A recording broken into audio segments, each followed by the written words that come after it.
Wala ko yung nana. Wabi. Wala ko yung nana.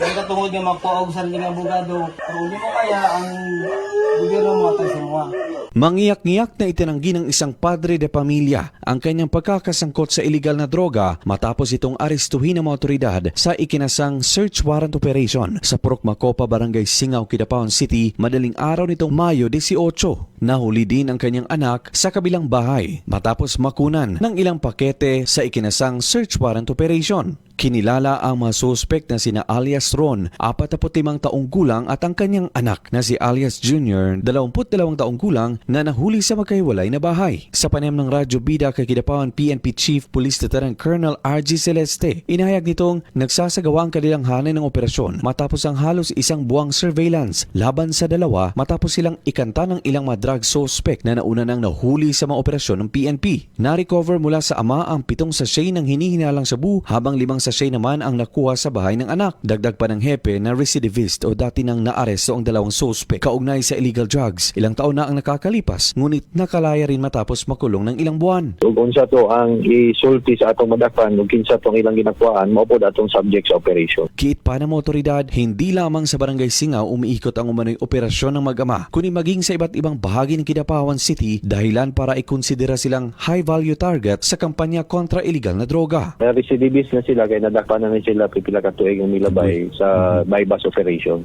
Luigi Alan Tutor, NDBC, Bida Balita.